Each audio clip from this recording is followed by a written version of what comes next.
Oke, pernah nggak sih kamu ngerasa agak aneh gitu waktu milih makan sendirian di tempat umum?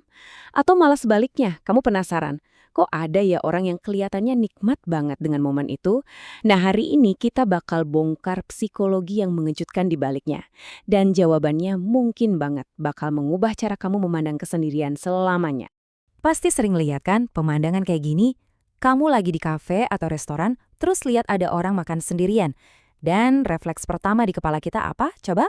Duh, kasihan, pasti dia kesepian. Wajar banget sih mikir gitu. Tapi, gimana kalau asumsi kita selama ini ternyata salah besar? Yuk kita coba lihat dari sudut pandang yang sama sekali beda. Jadi pertanyaan utamanya adalah, apa benar makan sendirian itu otomatis artinya kesepian? Nah, di bagian ini kita bakal patahin mitos yang udah mendarah daging di masyarakat ini. Gini deh, di satu sisi ada mitosnya. Masyarakat sering banget ngasih label ke orang yang makan sendiri itu sebagai orang yang kesepian, antisosial, atau bahkan dianggap malang. Tapi faktanya, kalau kita bedah secara psikologis, ceritanya jauh berbeda. Ini bukan soal kesepian, tapi soal kemandirian. Bukan antisosial, tapi reflektif. Dan ini sama sekali bukan nasib malang, melainkan sebuah cara sadar untuk recharging energi. Nah, pergeseran perspektif inilah yang mau kita dalam.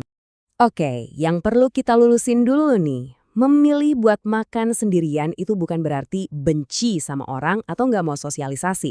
Ini bukan tentang menghindar, tapi tentang memilih momen yang berkualitas untuk diri sendiri. Coba deh, bayangin ini sebagai pilihan yang sadar. Sama kayak kamu sengaja pergi ke gym buat kesehatan fisik, makan sendirian itu bisa jadi semacam gym untuk kesehatan mental kita. Ini adalah waktu yang sengaja kita ciptakan untuk merawat diri, bukan karena kita terpaksa nggak punya teman. Terus, apa sih yang sebenarnya terjadi di otak kita pas lagi sendirian? Ternyata otak kita itu nggak cuma istirahat loh, justru sebaliknya. Otak kita masuk ke sebuah mode kerja yang super spesial dan sangat produktif.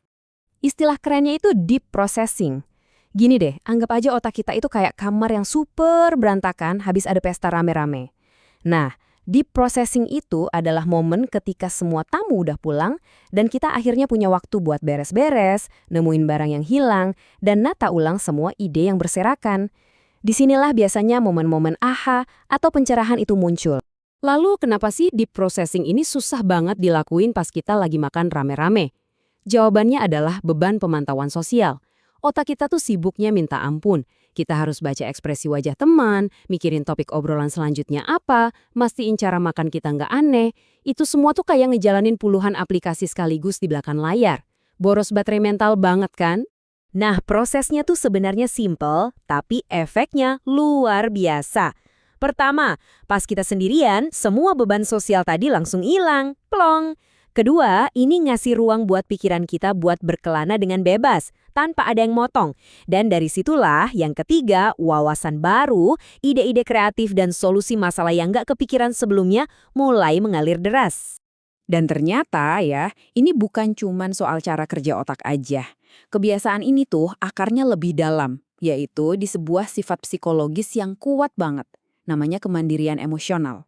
Jadi, orang yang nyaman makan sendirian itu seringkali punya kemandirian emosional yang tinggi. Artinya, mereka nggak butuh validasi atau kehadiran orang lain cuma buat merasa bahagia atau utuh. Kebahagiaan mereka itu sumbernya dari dalam diri, bukan sesuatu yang perlu dicas dari luar. Ini juga nyambung banget sama konsep yang namanya internal locus of control. Gampangnya gini, bayangin hidup itu kayak nyetir mobil. Orang dengan internal locus of control itu percaya kalau mereka lah yang duduk di kursi pengemudi, yang pegang setir.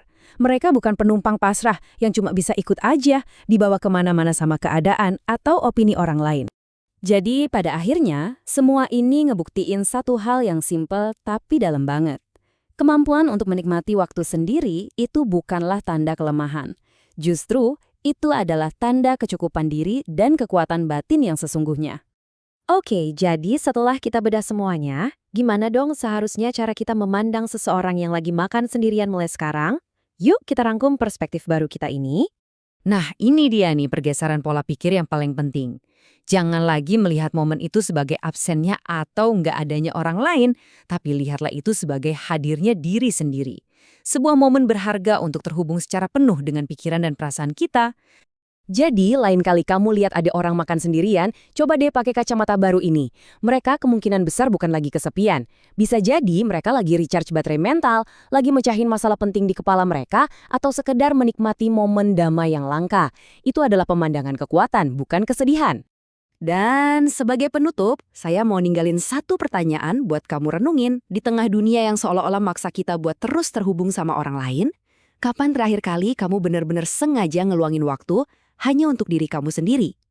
Mungkin udah saatnya makan siang sendirian masuk ke dalam agendamu minggu ini.